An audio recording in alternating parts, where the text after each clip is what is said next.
hard to see that it's the union of our hearts that makes us a Welcome to Labor's View. This show is brought to you by the very hard-working, dedicated employees of the Essex County Division of Welfare, and they are the members of CWA Local 1081, and they are the non-managerial employees of that agency, that county agency. My name is David Weiner. I'm president of the union, and I'm host of Labor's View. Today we're taping in my home, and it is December 16th, 2013. And what we'll do is what we've done in past shows occasionally, and I'll speak about a specific topic that is specific to the Division of Welfare, but has, as usual, larger implications for society at large, and you'll see. On 12/12, December 12th, which was last, I think, Thursday, yes, there was a meeting of what's known as the Welfare Reform 2 Committee for the Division, the Essex County Division of Welfare. The Welfare Reform 1 Committee was precipitated by the State Department of Human Services insisting the Essex Division of Welfare do something to address the serious deficiencies within that agency and adequately serving its clients on a timely basis and all types of other negative issues that have been attributed to the Essex Division of Welfare. In fact, the Essex County Division of Welfare ranks dead last in every integer that measures the performance of a county welfare agency, of which there are 21 in New Jersey. And that never has been the case ever in the history of our agency.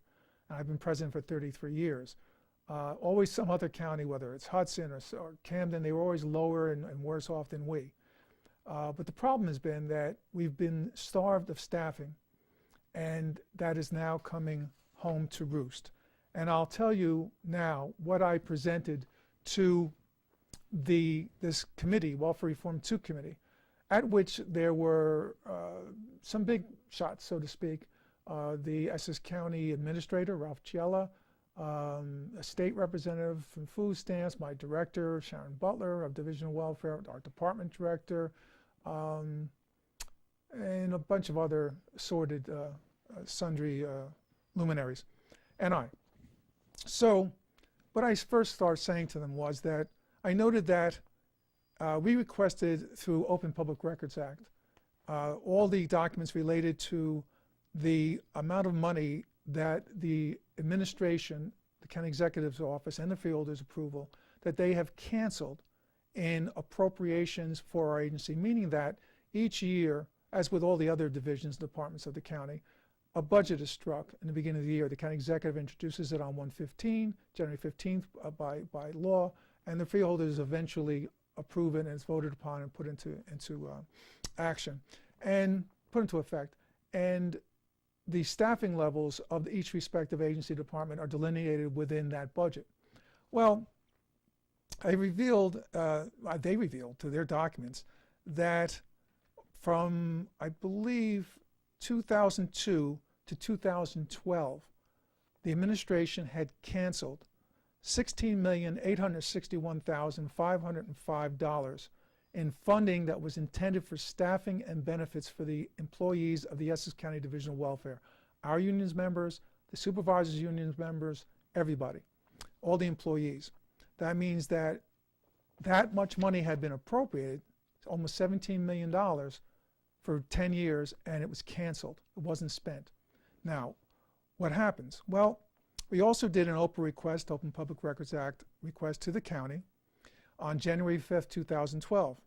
And this revealed that between 2002 and 2012, that only in 2010, 1 year, did the county achieve the minimum staffing level that it had agreed with the Department of Human Services to maintain.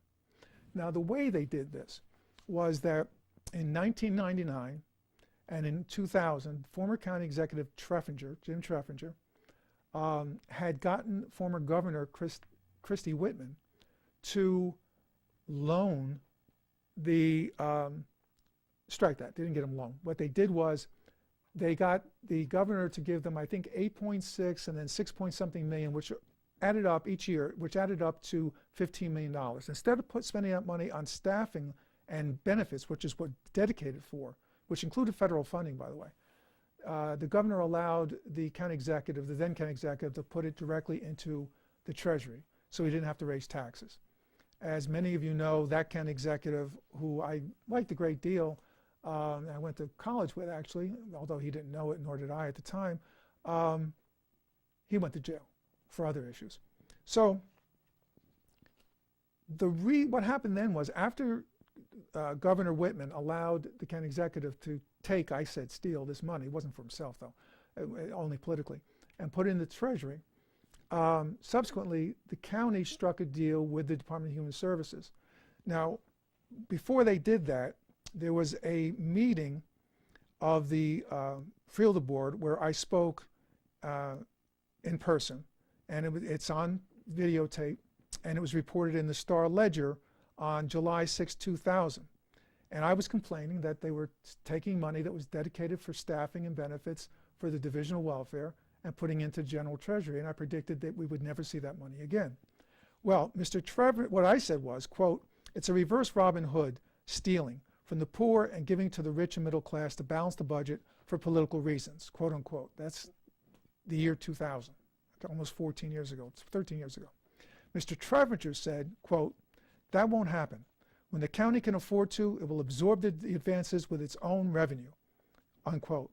Oh, and quote, "And the welfare department, which we're a division, will continue operating at the levels approved by the state." That's interesting. Will continue to operate at the levels approved by the state.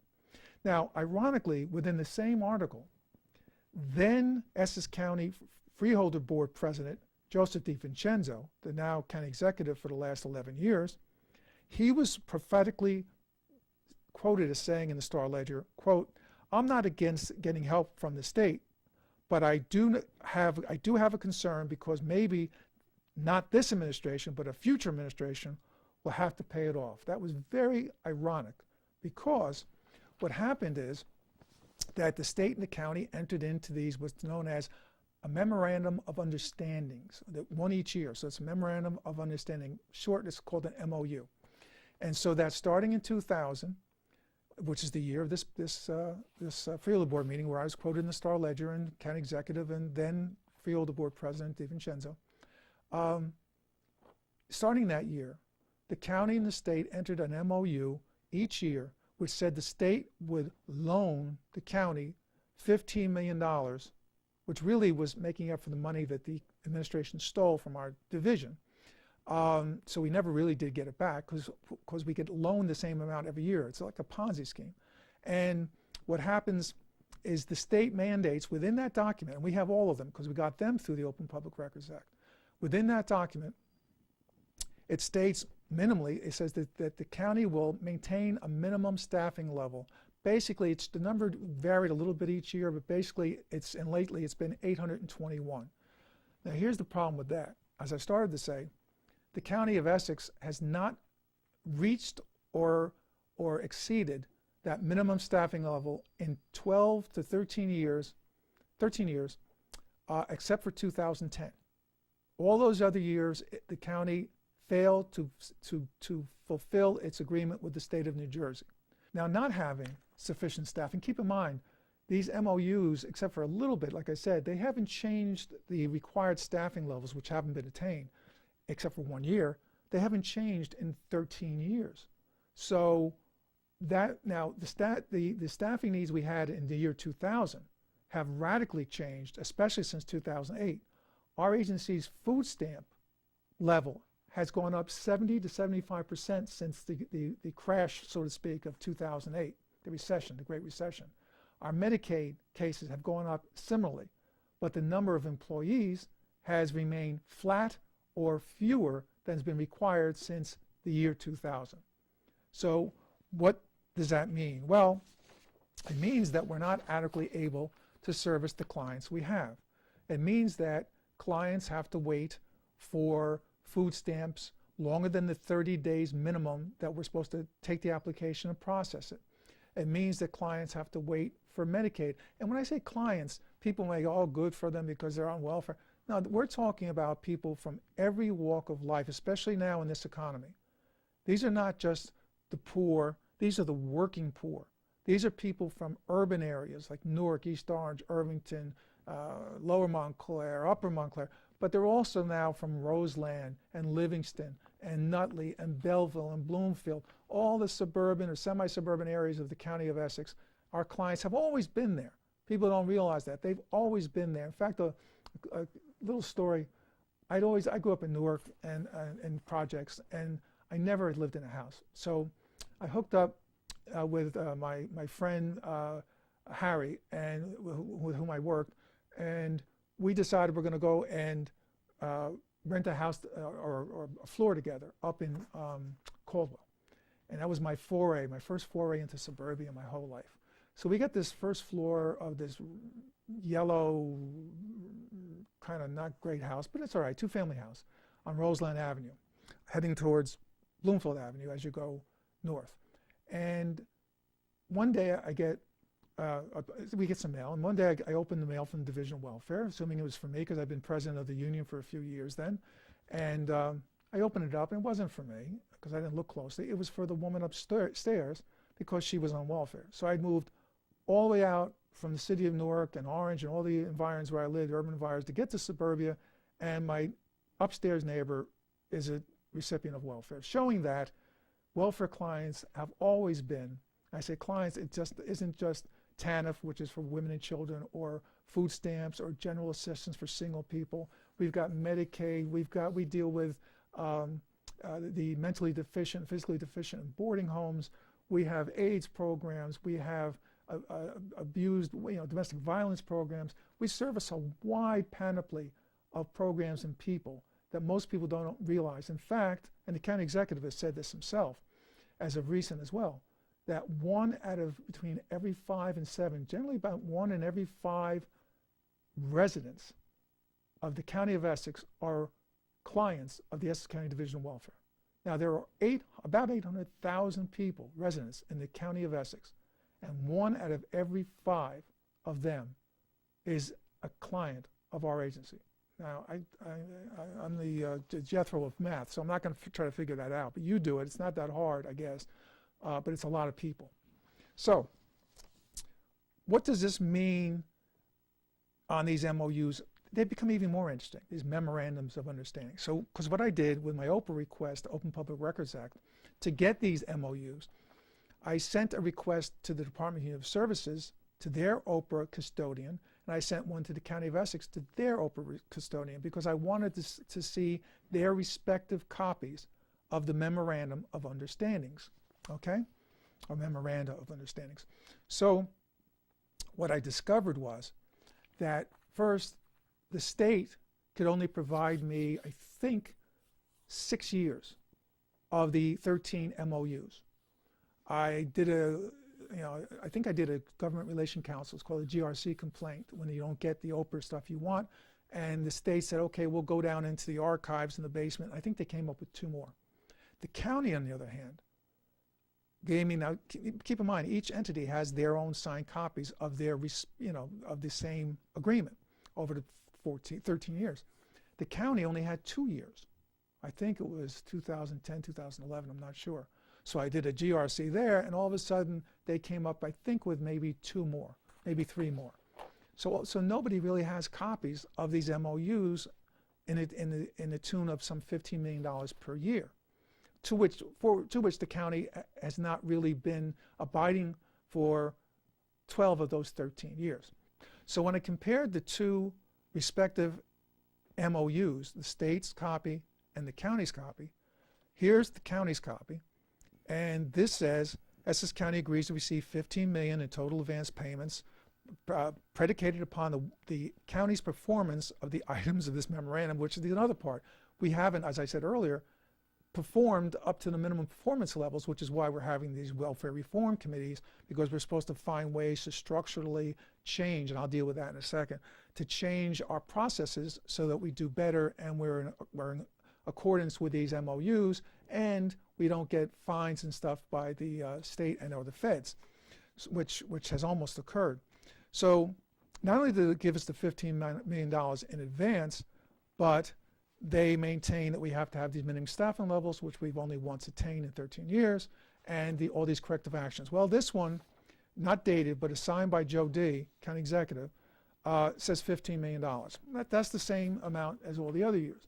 But this one, which I got from the state, this one's dated 2/21/12 and 2/20/12. They signed them on 2 different days. Joe D. signed it on 2/21. Everybody else signed it on 2/20. And this one, interestingly, says the County of Essex agrees to receive $22.771 million in total advance payments. So I'm saying in my piece to the committee, the Welfare Reform Committee, I'm saying, when did this happen? That there's the 15 was, I know when it happened in 2012, but how did it happen? Why did it happen? Where's this extra money going to? Some 7 plus almost $8 million.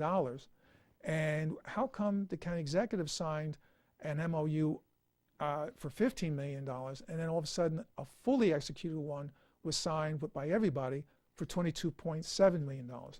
And what's even more interesting is that within this MOU for the divisional welfare, which all the other years, the 12 other MOUs had strictly been about the divisional welfare, this ironically and interestingly throws in some other department that has nothing to do with us within the County of Essex. It says, whereas Essex County has demonstrated significant financial difficulties which, in DHS, Department of Human Services judgment, constitute such exceptional circumstances that advance payment of $5,441,870 for the county hospital service to be rendered during the fiscal year ending June 30th, 2013 is to be paid to the county upon the execution of this agreement. So within the MOU that is finally agreed to, that is $8 million more than for our division than we'd ever received before, where we've never achieved except once the minimum staffing levels that the state requires, while our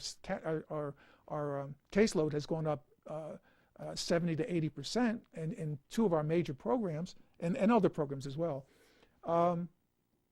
You have a inclusion of almost $6 million for the county hospital center, which is where mentally ill are housed up in Cedar Grove. Now, I'm also asking, why would the state include a non-divisional welfare department citizen services agency such as the county hospital within our MOU? So these are some of the questions that we've asked. So we have also been concerned over the years, and we've expressed our concerns many, many times in the press, on our TV show here, press releases, letters, grievances, because while the division, sorry about my voice, but I had an operation on November 18th on my neck for herniated disc, so I got this big scar and my voice hasn't come back. I sound like Andy Devine, for some of you old people remember him. Rod Stewart for some of you younger old people. We have been complaining since about 2008 about the county having spent millions upon millions of dollars on the golf courses, the parks, and in particular, the Turtleback Zoo. Okay, I mean multi-millions of, I think it's estimated at least $30 million since 2008, I believe, on, I think maybe even the zoo alone. And these are monies that have come from, well, for the last 4 years from the Christie administration in particular. And these are monies that are combined. The state gives you money from Green Acres program, which is interesting because Green Acres was intended to maintain open space. Lately, you might have read about that program has no money left in it, and the legislature is trying to find sources of funding, taxes, whatever, so they get $200 million and distribute it to the counties and the municipalities, whatever. So instead of having open space, the state has been giving the County of Essex monies to build things at the zoo. They built a $2 million Gibbons exhibit. That's a little ape, a little monkey. And there were 2 of them. And that $2 million paid for like $10,000 rope, all this fancy stuff for 2 monkeys. And I've told this story, but I'll tell it now. Those 2 monkeys, as I tracked it down, the one monkey, I believe it was the male, came from of all places, Waco, Texas, a zoo in Waco, Texas.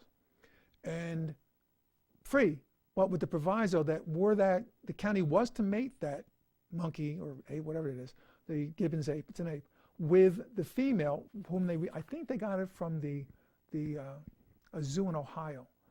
And any offspring was to go to, or were to go to, the Waco, Texas Zoo.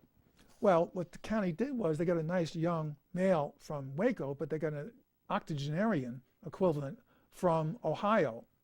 And so she was cranky old lady and didn't want anything to do with this young guy.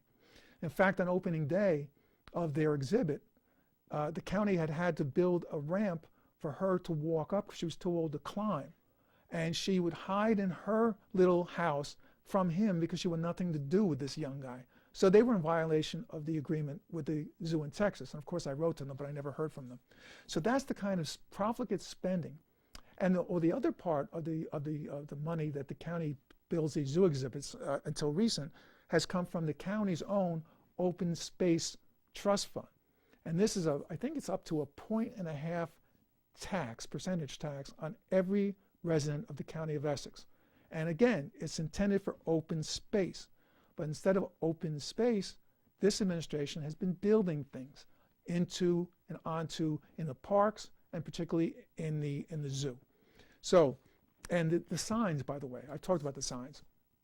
The signs in these places, besides having my friend Joe D's picture and name splashed all over them very prominently, but the signs have been, and I've got it because I get this stuff from the Freeholder Board. I get the disc with the agenda, same as they. In fact, I just got one. And so I see all the contracts and all the pages of the contracts, some 50, sometimes 100 or more pages. The composition of these signs is made out of, they're made out of mahogany, teak, rosewood, and the paint is made out of gold, platinum, and silver. So you're spending a fortune. Meanwhile, what does this mean? I'll get you back to the divisional welfare, where you have people in need who are being totally ignored by the administration. And they've been ignored because they are, right now, every day there are lines outside 18 Rector Street, Newark, which is our main facility. We have 9 floors in a privately owned building. We have all 9 floors. People stand in line. I have a picture I put on my Facebook of a line where there's an old man in the cold, in a wheelchair, waiting for up to an hour to get into the building because we have so many clients and too few staff to see them.